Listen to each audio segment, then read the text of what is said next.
haven't been in the museum across the street, do stop in. We're open Fridays, Saturdays, and Sundays, and we have enough volunteers to be open generally 3 days a week. Stop in and take a look. A lot of the stuff that Chuck's going to talk about here, you'll be able to get up close and personal seeing some of it across the streets. Thanks for coming, and we appreciate it. Yes, and thank you, Chuck. Oh. Yay! All right. Yeah, I went way over last time, hour and a half on each presentation, so it took me 3 hours to do a 2-hour presentation, so I'm going to try not to do that again this time, but I want to talk about Donahue Ranch, which is really central to the earliest days of Greenwood elk. And I'll run through it. It had been in the same family from 1858 until this year. That's remarkable. That doesn't happen much anymore. This is a photograph from the hill looking down at the new town of Greenwood and Donahue Ranch in the lower left corner there. And I fairly recently acquired this photograph, colorized it. Just great photo. So just general orientation. Elk Rock is down past Elk Creek, a big white kind of a dome of a rock. And Mile Rock figures in our history in a couple of different places. Nautical charts call it Nose Rock, but it was 1 mile from Cuffy's Cove, so it's Mile Rock, and it always has been. Gunderson Rock is named after the Commodore of the L.E. White lumber fleet, Thomas Gunderson. Can we date this picture? I'm kind of doing docent training for everybody, but this is just one of those things that I look at. Well, it starts with, that is the steam schooner Whitesboro in the harbor. Well, it was launched in 1887, and it was sold in I don't know when it was sold, maybe 1903. It was wrecked in 1907. So if this picture dates to between there. Catholic Church was built in 1888. It's still in use. It's still there. It looks a little bit different now, but so those pictures after that. The school was built in 1888 and dismantled in 1956. So we know this picture's from before 1956. The second company store was built in 1899, just north of where the visitor center is now. And so this picture dates from after that. And then there's a tan bark mill. There was one on the beach that burned toward the end of 1901, and it was rebuilt here in the fields as quickly as they could. So it was up and running by about February or March of 1902. So the picture is no earlier than that. And I can see in the original photos that the dormers haven't been added to the company hotel, the south wing of it yet. So that makes it before May of 1902. That's pretty cool when you can date a photograph to March or April of 1 year, one single year. That's pretty neat. But it's a good broad picture with a lot of detail in it. Anyway, that's the Donahue Ranch right there. This is extended Donahue family. A Donahue daughter married a Buchanan and another married a Cooney, and they lived in that part of town. And I'll show you some more of that. Just for general orientation, there's a warehouse at the head of the wharf, right out on the end of the point behind the visitor center. The old locomotive shop was stood right there on the bluff. The company social hall was next to the, you remember that, Alan? The old store building had a false front on it by then. Matson's Garage, that was their livery stable. His present garage, Matson Mercantile, is in the same spot. What else? Okay. The Donahues came from Ireland, and Michael Donahue, he's in New Orleans. I find him as a police officer in New Orleans briefly in 1848. And what else happened in 1849? The gold rush, right? So he came west. Sometime later, Catherine Donnelly came over, also of County Tyrone, and they met married in 1858. And by 1862, it could have been a little bit before, they acquired several hundred acres here at Cuffy's Cove. And I'll show you that property. They settled. They were married altogether 61 years, ending with her death in 1919. and that's a pretty good long run. And they had 8 children together, so we'll take a look at them. And I just saw a picture of Mary was the firstborn. She was born outside this area. She was born elsewhere, and they moved here with a baby. Then they had the rest of the children. Catherine died as a small child, and as often happened, they're going to name another child Catherine. Rose married Charles McMaster, who was a dairy farmer up on the ridge, and Elizabeth married a Coy, and Coys were ranchers down by Malapass, and Frank owned a saloon in San Francisco, and he died there. Never married, never had any children. He died kind of young, too, you can see. And John Donahue died at 14, but not before he found a mammoth skull right up here in Double Bridges Creek, this creek between the school and the harbor house. Right up the stream there, just above the highway somewhere, he found a mammoth skull. That's from a Reno newspaper. I think I know about where he would have found it. There was a cattle pass through that creek. The rest of it is really steep and brushy. So I think it's pretty much only one place. The last child they had was Catherine, and she married Will Doherty, so she became Kate Doherty. And she lived in the family home up here against the base of the hill her entire life. I thought she was 340 years old, and I think I'm older than she lived to be. Now, these 4 of the children have living descendants. Andrew Cooney, Mary Buchanan, Rose McMaster, and I just got a picture of her daughter, just acquired a new picture of just this very day, and Elizabeth Coy. Rose is the one the family passed to. Notice there were no children, no male children, no male offspring to pass the Donahue name on. So now the property is the McMaster ranch, and we knew that, right? Yeah, okay, good. This was roughly the property from around Laurel Gulch down to Donahue Creek, which is now called Greenwood Creek, and kind of up the base, the first hill back of town. That was kind of the property that he claimed. There was no town, and we'll see that in just a moment. He had neighbors to the north. James Kenny owned quite a bit of land at Cuffy's Cove. Brett and James Greenwood homesteaded south of Donahue Creek. And sometime just a few years later, McMaster had a dairy farm up there on the hill. So there's the house. Should look familiar to most of you who've lived here. The real estate listing said it was built in 1898. I think it was earlier than that. I took that picture from the hill above it a couple of years ago, and I knew good things were going to happen when they jacked the house up and put a concrete foundation under it, because most of these houses in town, the old ones, were built right on raw lumber on bare dirt. Here's a picture taken in 1888, the building of the Ellie White sawmill, and you can see that there is a house back there, and it's looking pretty settled. I see white fences and that sort of thing. So by 1888, it looked kind of civilized up there. Don't know when the actual house...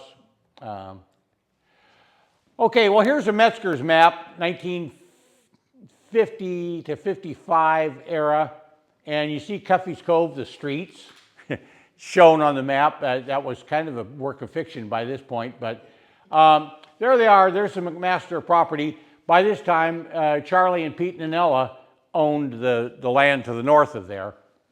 And while I have this map up here, you see Greenwood Ranch to the south of it. That's the next thing I'm going to talk about. Can we say Beacon? That's about where the McMaster Dairy Farm is, and that's now the family name. It's still the Donahue Ranch. It's still the descendants, but one family. They extended family members owned several properties around town, and I'll show you one of them. And here's my interest in it. This is what my mother owned when I was a little kid. So Les McMaster was our neighbor. So was Callie and Beacon.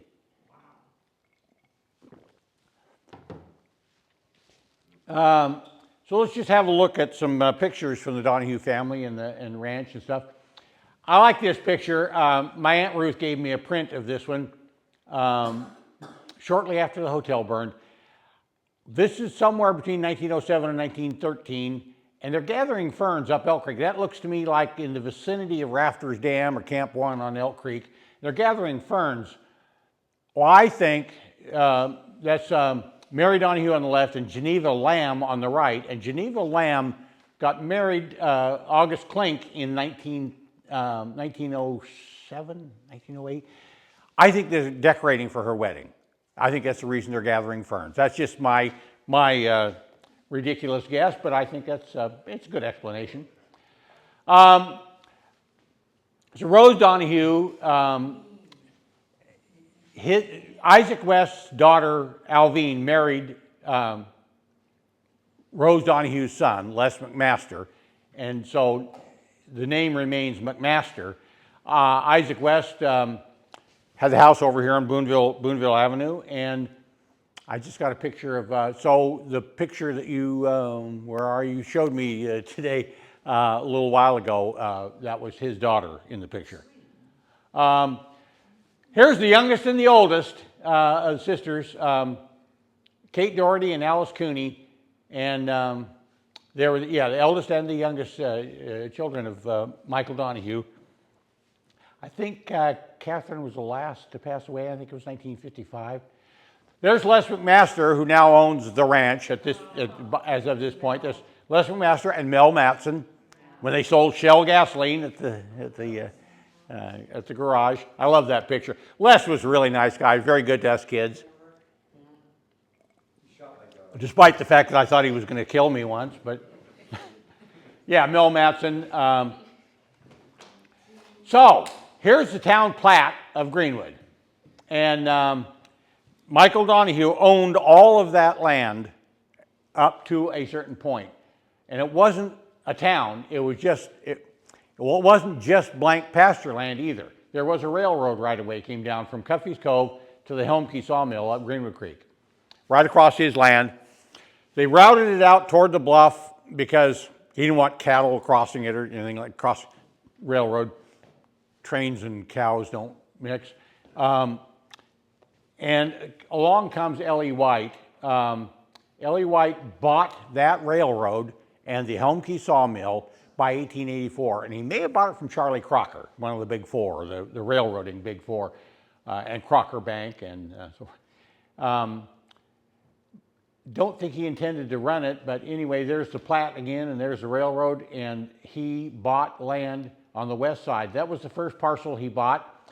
You remember he started a wharf down Lee Fu Gulch. It was called Strawberry Gulch back then, and he gave up on that one.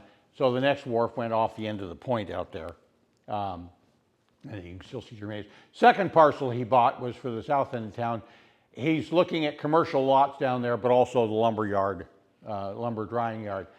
So kind of that's the area of the town at that time, and it wasn't.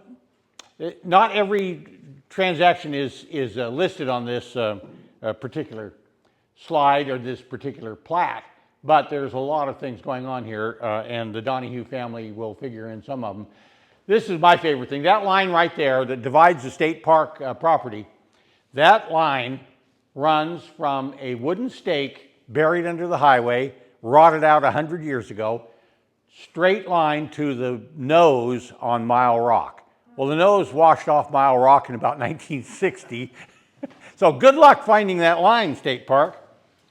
All right. Well, Alice Donahue married Andrew Cooney, and they had those 5 lots that ran all the way up to the road. They subdivided and sold the front part of 3 of those lots. And then that's which is now part of at least the green part is now part of the resort that isn't going to open. Another family member, C.J. Buchanan, married to Mary McMaster. That's the red spot up there. The outlined in blue, Alice Donahue sold that parcel to Mary Donahue. So they own quite a little bit of the town, even though Later on, Mary Donahue sold that parcel back to L.E. White Lumber Company, and that's the reason it was vacant from Les McMaster's house all the way to Hinojos' house. There was that empty field. That was that. Isaac West, his daughter Alvine married Les McMaster. They're the family name on the property now. That's where they lived in town. All right. The back end of the ranch, of the Donahue Ranch, we're looking at it down here. This is my brother Raymond built a house up here at this place. And I took this picture just before the construction started on the house because of what it shows. Right down there in that area is the old McMaster Ranch. And I didn't know it was there. We discovered it. We stumbled in on it one day. It was the most exciting day of my 10-year-old life. We found this old abandoned farmstead out there in the hills. And we're all looking around, exploring the house and looking at the stuff that's left laying around. And here comes Les McMaster ambling up the hill with his .30-30 rifle in his hand. Boy, we thought we were dead. Dick Mitchell took me out exploring out in there a couple of years ago and told me that hippies moved into those buildings and burned them down. He was a little cranky about that. That is the old McMaster Dairy Farm. So that's now Donahue Ranch is now McMaster Ranch, and that's kind of where that name started. By the way, that is a county road coming down from the Boot Jack, where Cameron Road meets Greenwood Ridge Road. This road was surveyed in 1899. The old road came in at Cuffy's Cove. Well, nobody wants to go to Cuffy's Cove anymore. The town's falling apart. So they put a new road from the Boot Jack down to Greenwood. And so looking at the town, you can see it coming down the hillside there, coming down around the hill. Where it crosses that little gulch up there, there's still the remains of an old wooden bridge in there. This was a stage road into Greenwood around the turn of the century. And by stage, I mean they're mostly motor vehicle stages. But all right, this is the Donahue Ranch House, and we're going to be good on time. This is the Donahue Ranch House. This is from the real estate, from the website when they were selling it earlier this year or late last year. Nice old house. I've spent the night in that house when the Gauntz family lived there. Like I said, they jacked the house up and put actual concrete foundation under it, and I knew that house was going to be here for a while. It's very nice pictures of it. It's been refurbished a lot. It's a nice view of the backside of town. Stayed in one family 5 generations.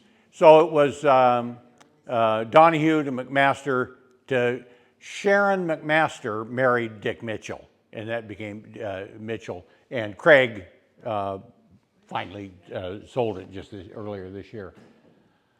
So 1862 to 2025, that's a long run in one family for a piece of property. I can't think of another place on the coast that did that. Why is it not advancing? Because I'm pressing the wrong button. Hey, who could forget Cat Mother and the All Night Newsboys? They stayed there. I know a couple of stories I'm not going to tell.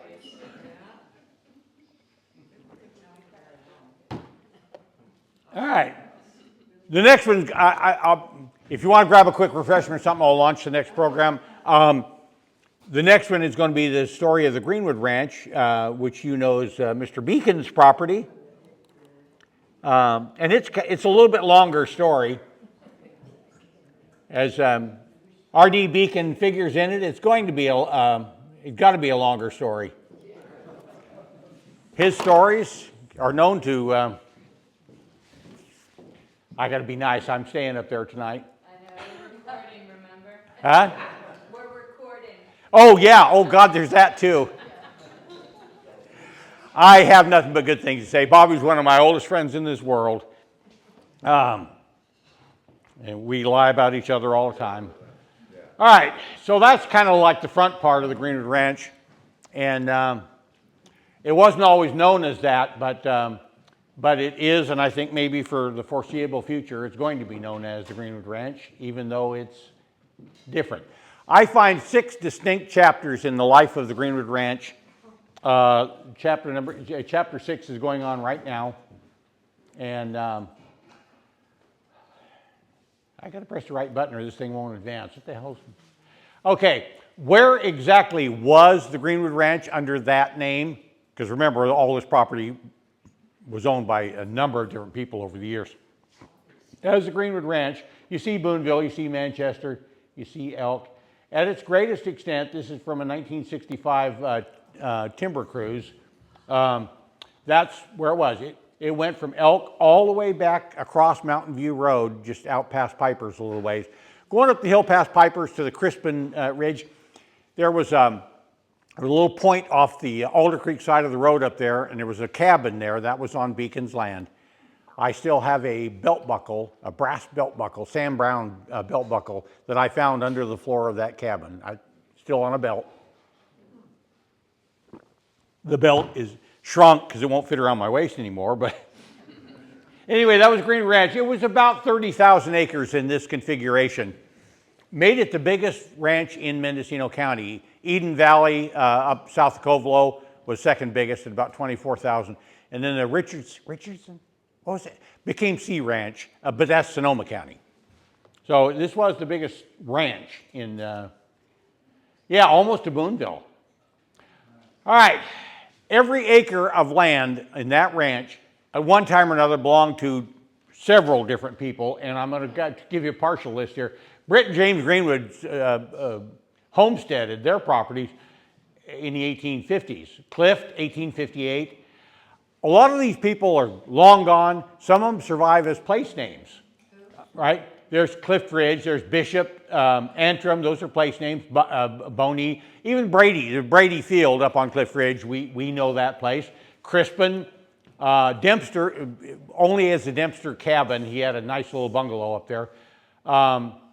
Hawkins is Hawkins Gulch now, Kentfield is Kentfield Gulch.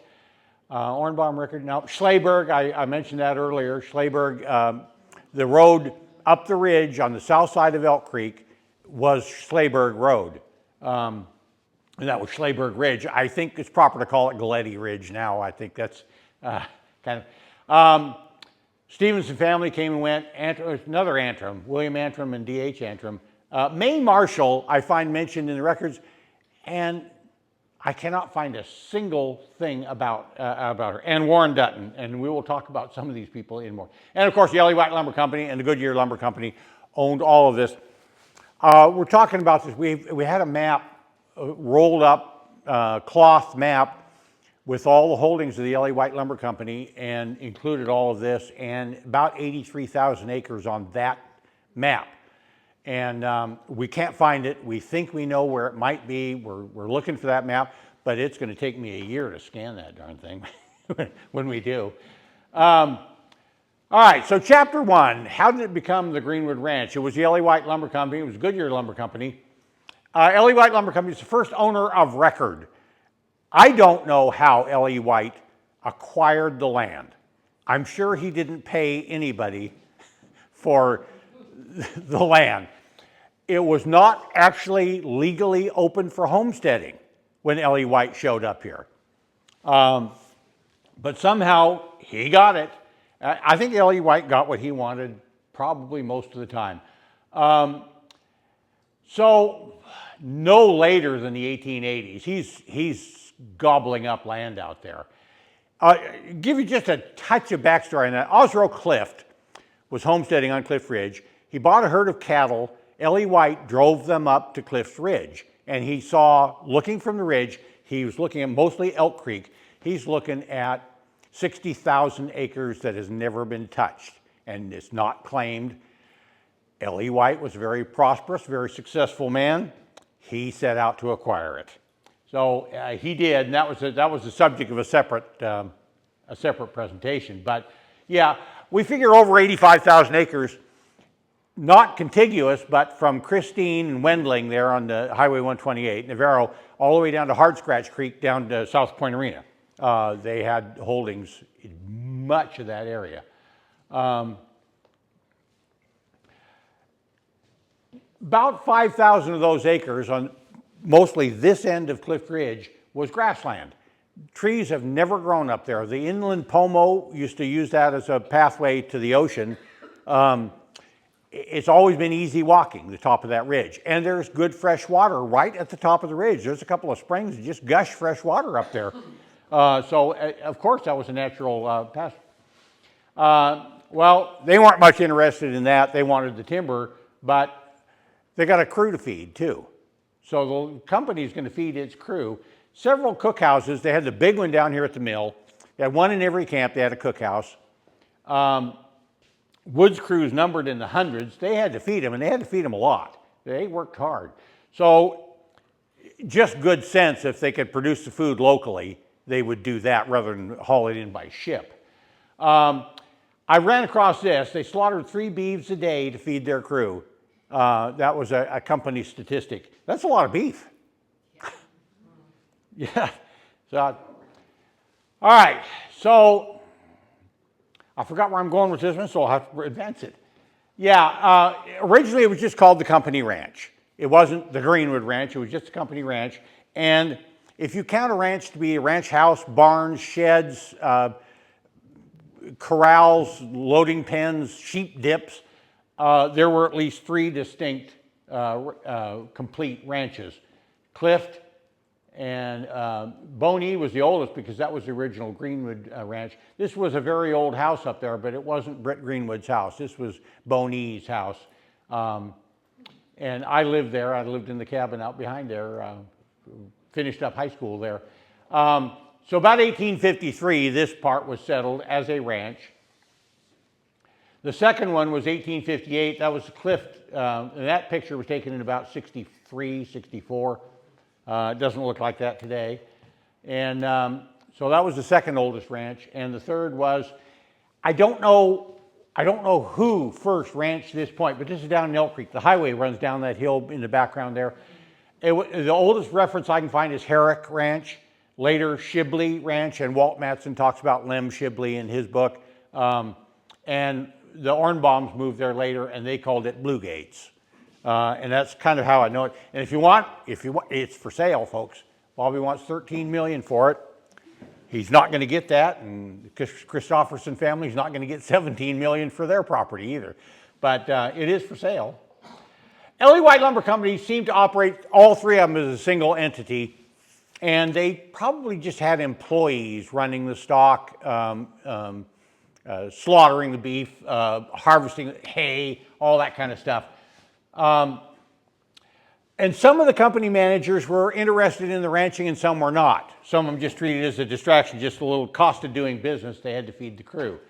I did run across this guy, H.B. Warden, ran the Pacific Lumber Company at Scotia before he came here. Came here in 1911, and he had a lot of interest in ranching. Yeah, for example, he spent $1,000 for a pair of rabbits. That's a lot of money. That's some precious bunnies. It's about $32,000, $16,000 each. And if you've ever had a rabbit, they don't live forever. Anyway, they had to have been show rabbits, whatever that is. I have correspondence from him and ranchers up in Elko, Nevada, and stuff like. He was interested in beef and horses by this, and apparently rabbits, by this point in his life. And he didn't stay very long as a lumber company manager. I don't know if there's any connection to that. But that was all the L.E. White Lumber Company, the company ranch. Now Goodyear comes along, Goodyear family, tire and rubber people. If you don't know this, Goodyear family was also in the lumber business in the early part of the 20th century, all over the country, up in the Great Lakes area, down Mississippi, yellow pine, and tung oil. Pennsylvania, northwest Pennsylvania, the big timber holdings. And they bought the L.E. White Lumber Company in 1916 for $3.5 million. Too much for the company because the timber was almost depleted. Stone bargain for the 85,000 acres. At least by today's, if you adjust both to today, the cost of land and the value of $1. So that brings up chapter 2. Now is Goodyear Lumber Company. Goodyear Lumber Company, they purchased it. So I guess L.E. White stole it from the Pomo, and Goodyear bought it from L.E. White, actually from Frank C. Drew. They leased it out, and they leased out. Well, they weren't going to run the ranch. They were in the lumber business. So the Ordway brothers, I want to say Fort Bragg, but between Fort Bragg and Willits, Ordway brothers, pretty well-known people at one time here. Mostly Ed and Ira Ordway came here to run it. And I'll show you the evolution of that. The Ordway brothers were well-known people. As a matter of fact, Ed Ordway ran the Union Lumber Company ranch out on the Skunk Track, out below Irmolco, between Irmolco and Fort Bragg. There's a company ranch there. He ran that. He may have been, I hesitate to say the brains of the outfit, but he was the one that was more business oriented, because Ira was a rodeo cowboy and a champion. And they even had a Wild West show. I mean, they were still popular in those years. So Wild West show, exhibition at Fort Bragg. That's pretty cool, actually. So it went like this. August of 1915, Goodyear had not yet bought the L.A. White Lumber Company. Ira Ordway passed through Fort Bragg, had 237 head of sheep from Albion out to his ranch out, I believe out on the Skunk Track somewhere. You imagine 237 head of sheep running through Fort Bragg. Well, Mendocino, Little River, Mendocino, Casper, and Fort Bragg. Here, June of 1916, by now the Goodyear family has bought the lumber company, but this is kind of an unrelated event.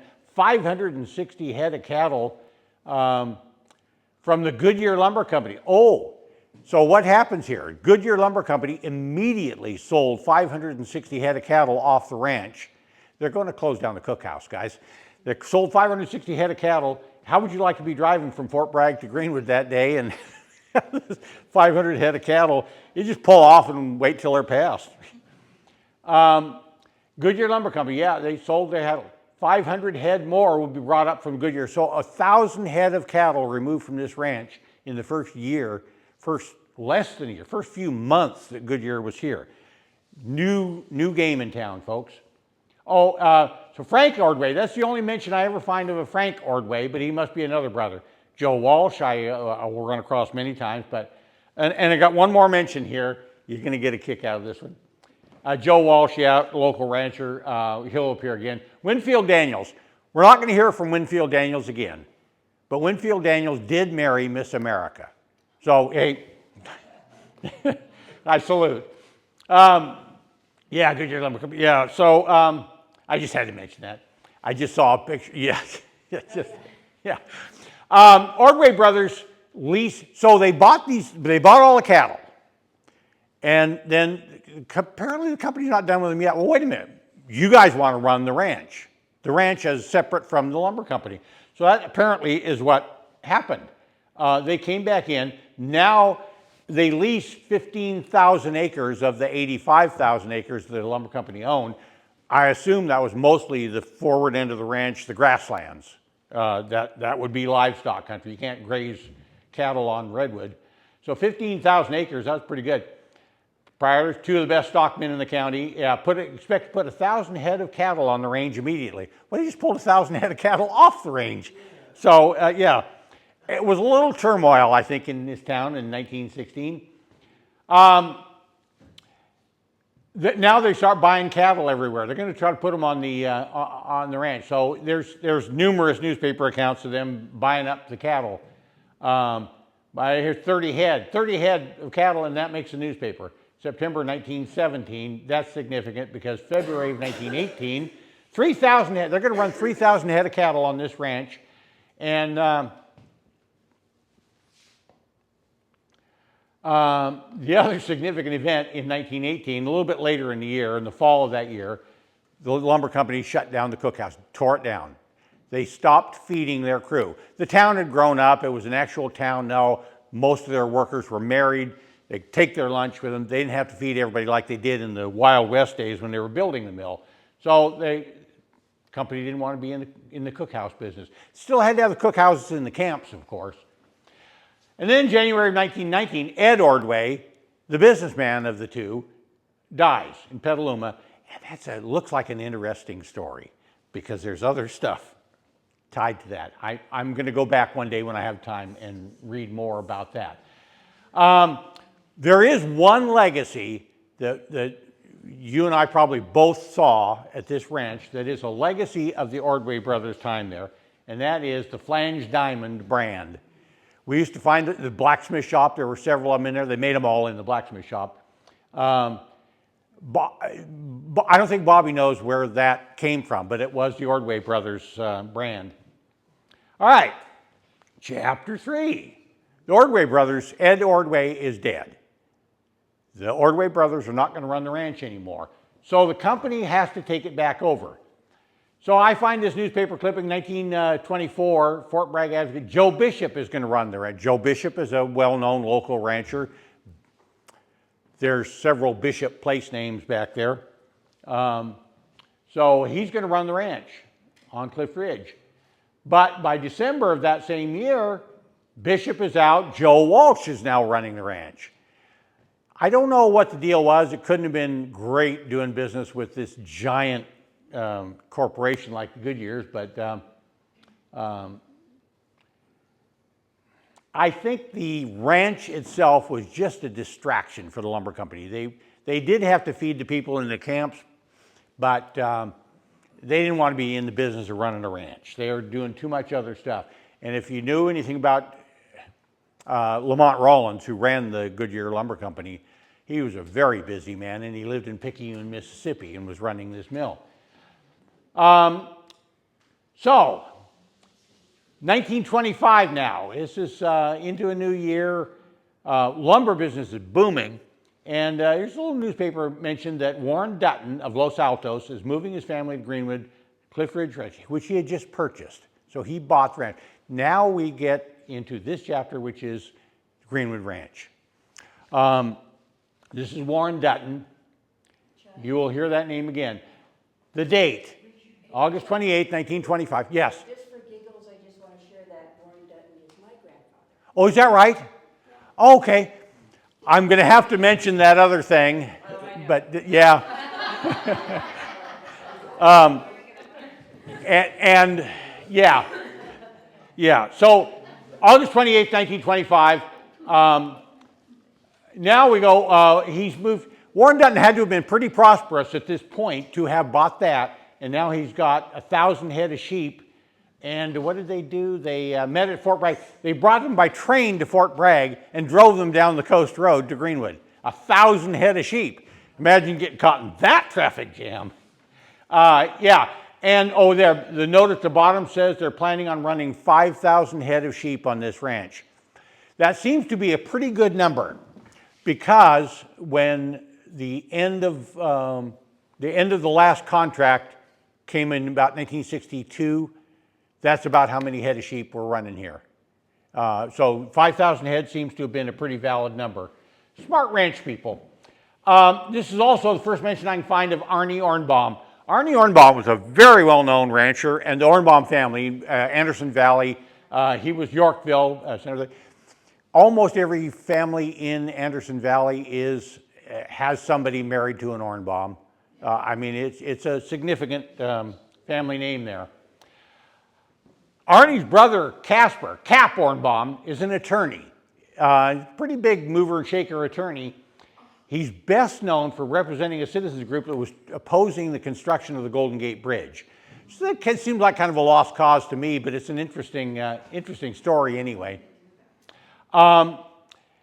He's going to be part of the new company, the new Greenwood Ranch, is Cap Ornbaum. Every company like this needs an attorney.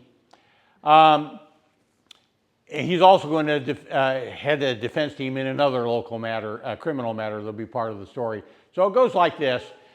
Dutton, very busy man, and he's doing a lot of other things. And they purchased all this land. They created the Greenwood Ranch. They sold a lot of hay. They made a lot of hay on this ranch.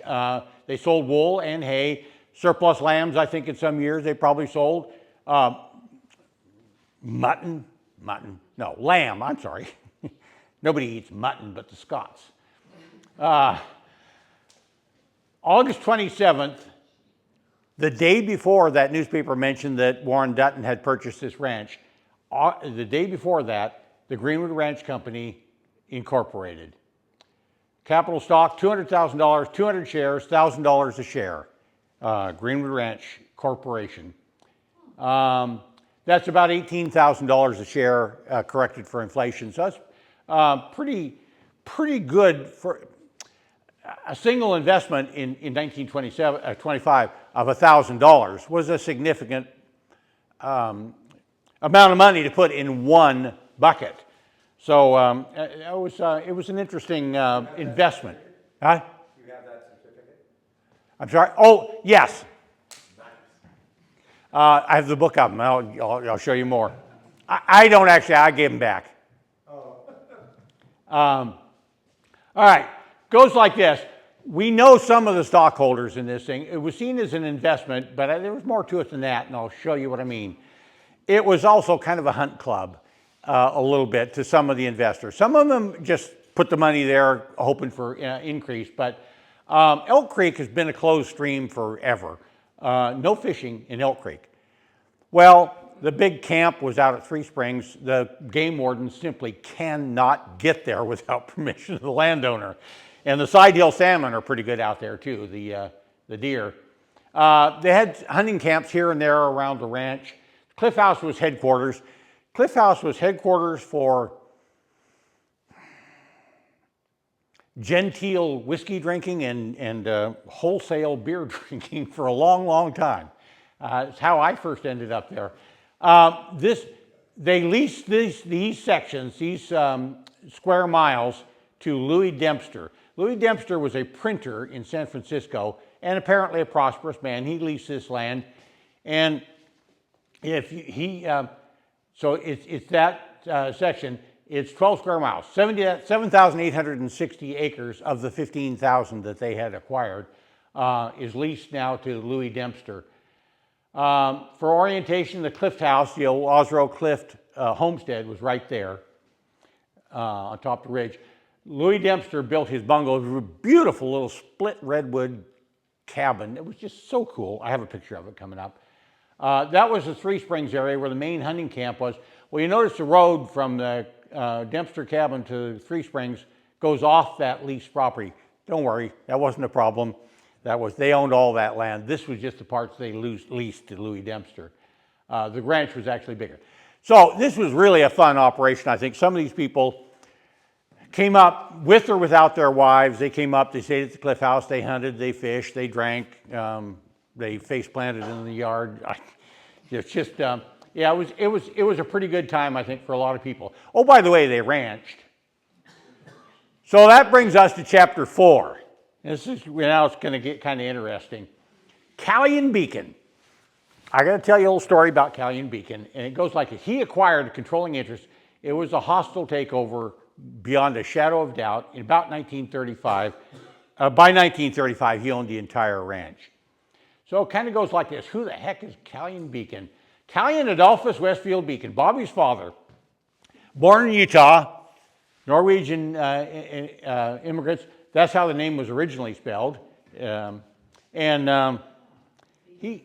grew up a little cowboy there in Utah, and he joined the Army kind of late in his life. He went over the top in Meuse-Argonne in the Great War. And I don't know if he was wounded or something. I don't know. I'm going to maybe talk to Bobby about that tonight. But he met a Red Cross worker when he came back, Minnie Bertram Houghton. And that's a nice looking lady. This was a long time before he met her. Yes, this is a very long time before the wedding. There they are. There's the newlywed couple. Looks like his mother, frankly. And Callion Beacon married her. That was Minnie Bertram Houghton. The Houghton name is familiar to some people, especially if you know old East Coast old money, where they never actually did anything for their money. They just, they came onto this earth wealthy. Yeah, Corningware was a Houghton property. Houghton Mifflin Publishing, if you were ever in the school business, Houghton Mifflin publishes most of the world's textbooks. Axe Houghton Mutual Fund, yeah, all part of it. So, there they are, happily married. They climb into their Pierce Arrow and go off on a 2-year honeymoon. She died on their honeymoon. She left everything to Callion Beacon. That made him one of the wealthiest men in America. In 1921, yes, married 21, died 2 years later. So he is now enormously wealthy. I mean, stinking rich. And nothing, no responsibilities at all. He just got all this money. That's not a bad place to land, by the way. Yeah, they bought land here and there. They liked Escondido. Fort Morgan, Colorado, they had a big ranch there. They had more than 50 lots in Oakland, which was a fashionable neighborhood in those days. That's where all the big shots from the Mendocino coast retired to Oakland. It's a little bit different from today, but it was, there's some nice old homes up there on the east side of the town. In 1929, I have Callion Beacon buying 2,000 acres in Alder Creek adjoining the Greenwood Ranch. It said so in the newspaper. Over the next 5 years, he bought more and more land that was not part of the actual Greenwood Ranch. Well, how did he come to own the Greenwood Ranch? He actually considered buying the Balclutha at one point and sailing the South Pacific. His love of a good poker game probably argued against that. He was also known to pull a cork. So yeah, he didn't go anywhere. He just stayed right here in the United States, and he did Callion Beacon things. I know he played poker, marathon poker game with Rex Bell and a couple of other Hollywood old cowboy people in the Mizpah Hotel in Tonopah, Nevada in 1957. How do I know that, Alan? Bobby spent about a week up there. Yeah. Well, stock market crashed in October, 1929. And effectively, within about 2 months, it killed the Goodyear Redwood Lumber Company. You couldn't give lumber away. They had 7 million board feet drying in the yard across the street when the mill shut down. That's a lot of lumber. So 125 million board feet standing timber still left out in the woods, and mostly in smaller parcels. But, well, who were all these people who bought stock in the Greenwood Ranch? Their businesses probably suffered as well. I don't know what all of them did, but probably everybody's hurting a little bit.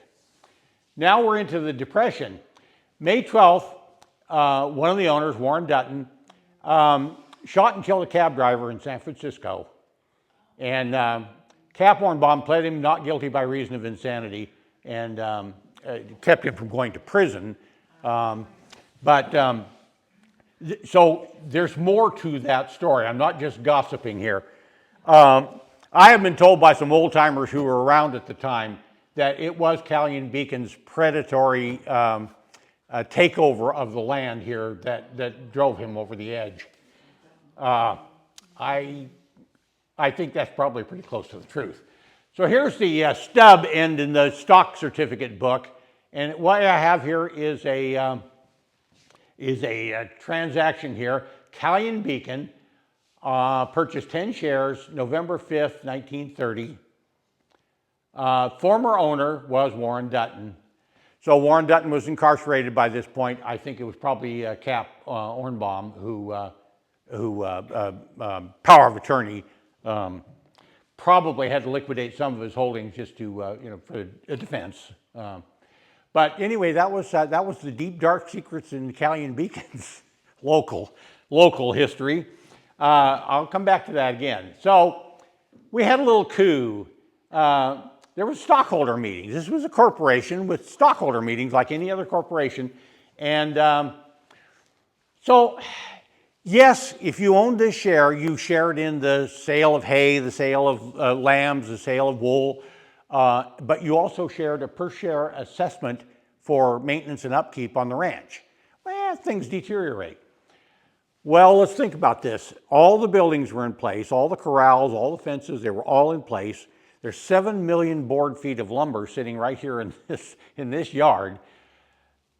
There was a few culverts to be patched. There was a shingle would fall off a barn. I just can't imagine that the repairs to this ranch were all that costly, but the assessments apparently were. burdensome. Yeah, so these people are all trying to scratch out a meager living now in the bottom of the Depression, and this ranch that they bought stock in is assessing them for repairs. So one stockholder meeting in San Francisco in 1935, it got a little loud, and the argument spilled out into the hallway, and Callion Beacon walked up to the podium, and he found a complete list of names and addresses of all the stockholders. I don't know if he, I don't know if he has a eidetic memory, or if he scribbled them down, or if he stole the book, the document, but he contacted every one of those stockholders and he bought them all out. Because remember, he was filthy rich and he had no demands on his money at all. He could do whatever he wanted with his money. So he bought out all the stockholders. So that's kind of cool so far. Tomorrow morning, he comes back in. He spent the rest of the day, one by one. They had a mansion on Franklin Street in San Francisco, Minnie's home. And by the time he came back to the meeting, the continuation of the meeting the next morning, he owned it all. He stood up and announced that he was taking it over, that he owned all the stock. He introduced a guest who was a sign painter, and they erased the Dutton and Ornbaum names from the door, because they had permanent offices in San Francisco, and put his own name on it, and that's how Callion Beacon came to own this property. That's a good story. That's a good movie. Callion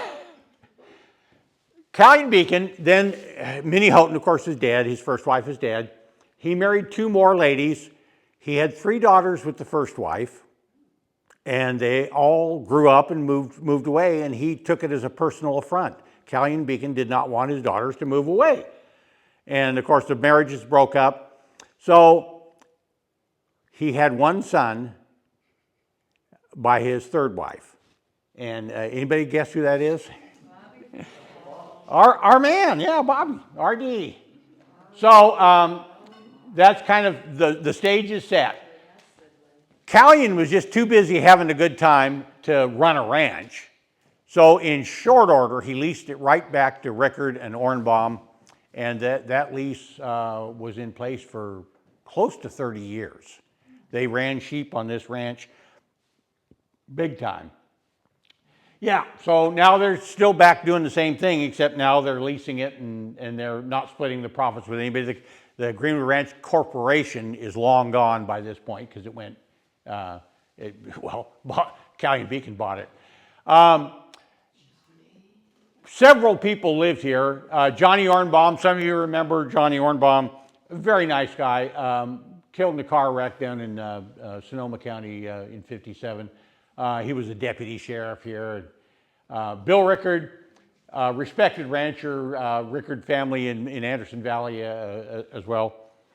And Lauren Fairley, I never knew if Lauren Fairley was a principal in it or if he was just an employee, but he did live here for a good long time, and many generations of sheepdogs. That was first time I ever saw sheepdogs worked, and it was really impressive. So let's have a look at a few pictures of the ranch. This was the Clift house. Recognize that, Alan? I mean, without the wraparound porch, but the bones of the house are still the same. That's my best guess as to who those people are. That picture has to be pretty early. I would say they'd lived there no more than 3 or 4 years at that time. That's an early photograph. The well would be over to the right. Oops. The well would be behind us. Oh no, the well. Yeah, you can see it. You can see the head frame and a block hanging from the well. So that well, that was a hand-dug well, still there. You have Osro Cliff. A lot of people used to say Orso Cliff. Yeah, I'll show you. Oh, I know I showed you in the previous one. His tombstone, OSRO, Osro. Yeah. Yeah, that's really common. And the worst is people have it with no T. All right, there's Bobby Beacon standing there at the base, and a friend of his up on the, that water tank had the best, the water was blue. It comes out of the blue bedrock of that ridge, just slightly blue cast, almost like Schweppes. And that was just the best darn water ever. And that's the house, probably early 50s, yeah. There's Callion and his son Bobby with a deer he shot up there on the ranch somewhere, a little fork and horn. This is the Blue Gates Ranch down Elk Creek. Callion Beacon, Bobby, and Johnny Ornbaum. And I don't remember who the other two people were, but I don't think they were, they didn't live here. Is that house still there? No, the house went away in about 1958, 59. My brother had a mobile home there, a double wide there for a while. I lived right over here in my little 36-foot trailer on the side of. Could the lady in the blue dress be Lucille? I don't think that's Lucille. I remember Lucille. She was rather slender. This woman looks. Yeah, I just don't think that's her. Lucille Higgins Ornbaum. Not that I would remember stuff like that. Yeah, so just looking at the ranch, this is out past the Cliff House. That's all grassland. That's been grassland as long as humans have been walking it. Trees never grew up there. There's an old vineyard farther out the ridge, and it just never bore grapes. The ground's too rocky. Bobby and Todd Nichols were approached by a winery, and they found the soil unsuitable for. And if you can't grow Chardonnay grapes, there's a mouth of Elk Creek. Blue Gates' house was to the right. You see that road running up the hillside to the right. At the top of that road is where that house stood. It was a nice little view from there. In this era, that's the Dempster cabin. You remember Louis Dempster? That was a neat little place, and it had no foundation under it either. So the windows were broken out, the roof had blown off, and it just fell apart. There was actually a dance floor similar to the Greenwood Glen that was down here at the creek. A dance floor with 2 restrooms and a little bandstand area out in the trees out behind there. So I think there was probably some good times had out there at that place. This is the Cliff House barn, the shearing floor, big sheep shearing thing. They had one of those old Fairbanks Moore single-cylinder gasoline engines, 6 horsepower at 450 RPM, and it ran the whole shearing rig. Teleflex cables ran multiple shearing rigs there, and they produced a lot of. And that is 2 weeks worth of hard manual labor Bobby Beacon did in his youth. He tromped wool in the bags. That was me looking out the windows from the shearing floor there.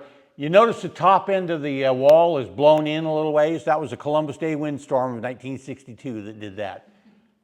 Almost blew it down. The Cliff House, about the same era.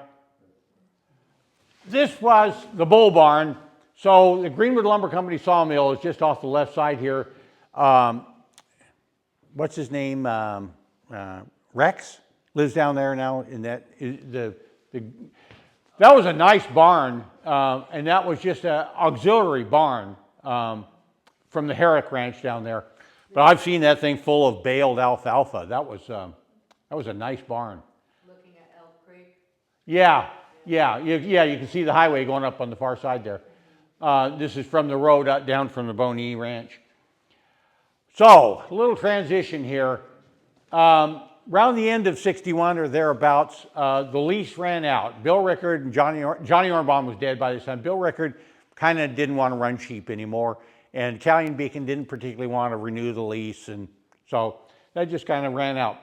They moved all the sheep out. They brought in shepherds. They brought in people to round up all the sheep. They probably left 300 head of sheep scattered around there, and they all died. The coyotes got them and whatnot, but all the sheep were gone by that year.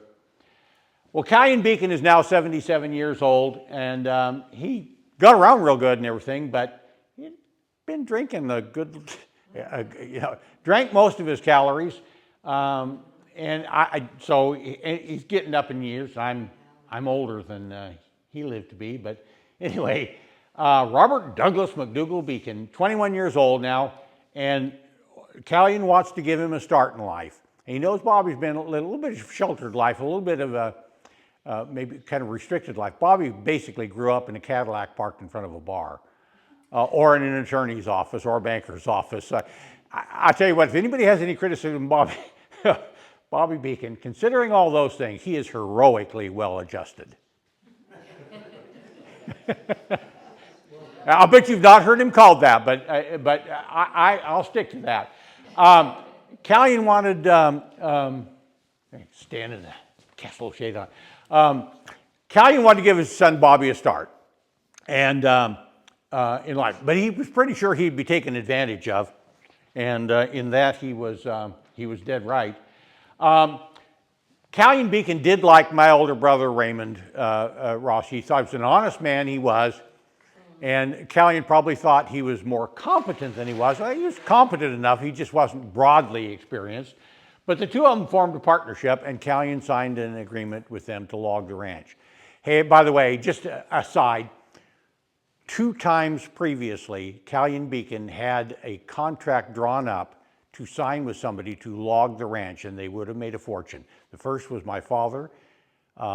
And this was in 1949. My father leased the wharf at Point Arena, 49-year lease on it. And my father was killed in 1950. The second time, Warren Daniels drove from here down to Tiburon to Doc Havstead's house to meet Callion Beacon.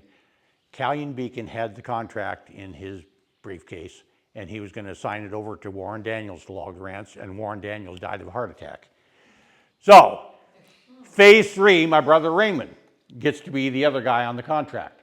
So they're going to log the ranch. It had not been logged in 80 years right there at the North Fork of Elk Creek, and at least 37 years since any of it had been logged. Second growth gets thick out there. Timber was ready for the harvest. So Beacon and Ross Timber Products, now it's still Greenwood Ranch. Beacon and Ross Timber Products are the new management on the scene. They bought a brand new Peterbilt and a Homelight 909G. Don't ask me how I know that. I bucked behind faller Randy Stanley up there until he tried to kill me about the 3rd time, and then I quit. They went down into Hawkins Gulch, a little flat down there on the bottom. There was some second growth redwood that big around down there, and they fell their first tree, and they were making money in the first week. They just started making money just right away. It was a good deal. And they logged their way up the North Fork of Elk Creek. They, of course, immediately hired other people to do the logging. Raymond and Bobby didn't want to, work that hard. They'd drive a little truck maybe, but it was farmed out to a number of other people, including my brother-in-law, Darwin Christensen, was one of the people who came on board there. The plan was this: build permanent roads out there as they logged their way back, and take maybe just take a figure here, they'll cut everything down to 24 inches in diameter. They thin out the trees like that, leaving the smaller stuff standing. It thickens out. It doesn't have to reach for sunlight anymore. It grows thick. By the time they logged their way to the back of the ranch, 30 miles back to Mountain View Road, they could start over at the front end of the ranch, and they could probably log it forever without depleting their inventory. That's just a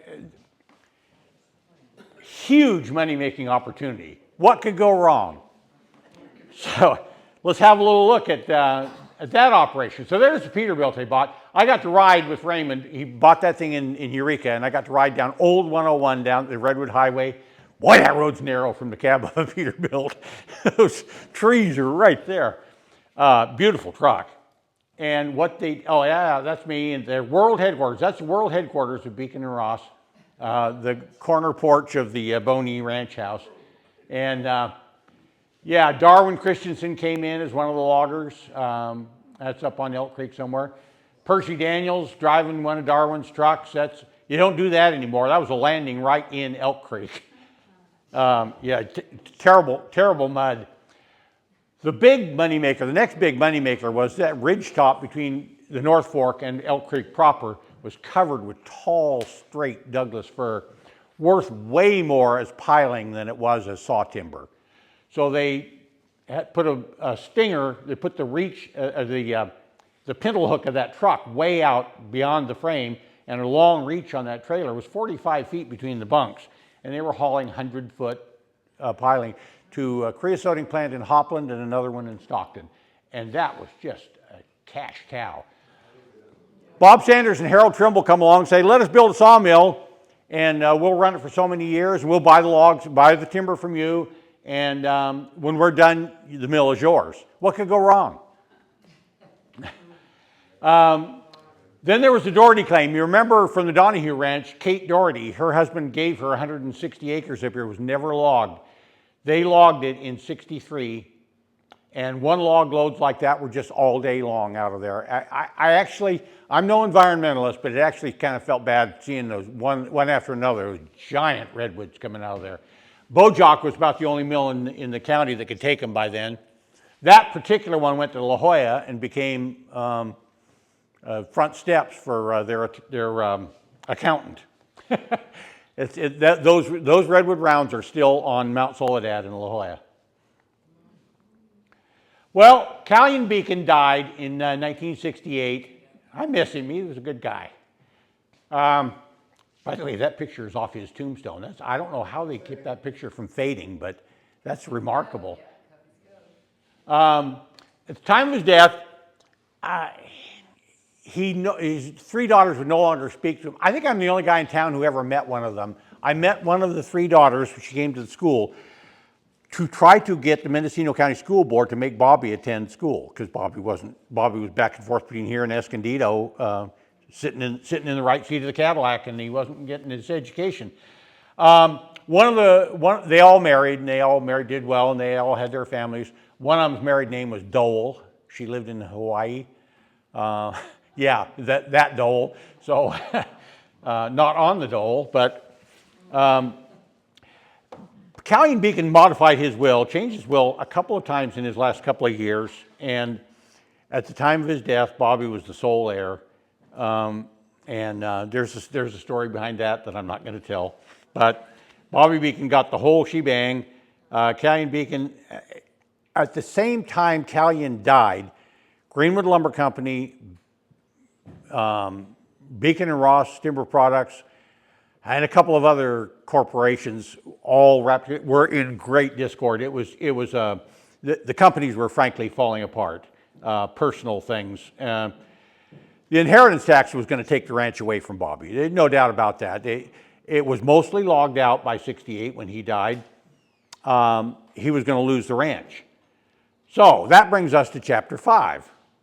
Could have brought us to Chapter 7, but came close to it. So he inherited the ranch in 1968.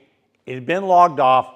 He's got no choice. He's got no timber left to pay the inheritance tax. He's got no choice. He starts selling the back end. No agricultural revenue either. Remember, the sheep are gone by now. Nobody's cutting the hay. Yeah, IRS is going to get their pound of flesh. So yeah. So the one option was the logged over back end of the ranch had to be sold off. He wanted to keep the front. He still has it. Who would buy a logged over land, remote logged over land? There's only really one customer, and that is the big timber, Georgia Pacific, Louisiana Pacific. Who's the other? Yeah, and they were going to sit on it for 50 years, and did. So, yeah, that's what became of the back end of the ranch. So by now, Bobby's down to about, I would guess, probably around 12,000 acres, something like that. He sold off back. He did settle, though. He did settle with it, and he did keep the thing. And so Bobby's pretty sure he doesn't want to be a timber baron anymore, and he's pretty sure he doesn't want to be partners with anybody in anything. He just he had enough money he could walk away from the lumber business and just own that land. But he did a few other things. He had a couple of bars and restaurants. I think I have pictures. That is the Beacon Light bar, but in its original configuration. Huh? That's Ross, my cousin. Yeah. And Darwin, yeah. My mom is back there, the silver hair. Yeah. Yeah. Drinking gin and tonic. So that was the dining room. No, that's Navarro by the Sea. He bought that. That kind of got out of hand. Everybody who'd been around here at the time remembers the hippies. And that was the dining room, which is now his little office and his radio space. But it was a beautiful dining room. It was a beautiful restaurant. He had a little radio business and a dog. He got married again and again. That's up in Reno. So from left to right is my brother Jim, my mother, my brother Raymond. Don McFerrin was a friend of Raymond's. Kathy, Raymond's wife Kathy, and Bobby and Sally. Yeah. Were we ever that young? All right. Oh, Rokon Trailbreaker distributorship right there in the visitor center. That was it's a two-wheel drive motorcycle. Had chain drive to the front wheel. It was an interesting little bike. He ran for sheriff. He also ran for the school board. I didn't know that until the time. I know whose votes he got. I do know people who voted for R.D. Beacon for sheriff.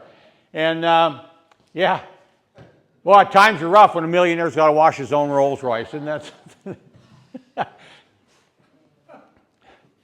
So that brings us to another transition. I can't really call it a new chapter, but that's bringing us closer to the center. You can find livestock on the Greenwood Ranch again. Yeah, not the feral hogs. They're everywhere now. I won't even walk out there anymore because his hogs are just everywhere. But cattle. Yeah, there's cattle on the ranch. And one thing I noticed almost right away, I came down here in 2019. I inherited my brother's 21-acre down in Point Arena, the house and the barn and stuff. And I came down to close out his estate. And I spent the first six months of 2019 here. And the first thing I noticed was that Bobby and Todd were running bulls. Not just cattle, not cows, bulls. I finally asked him that about 2 years ago. Why?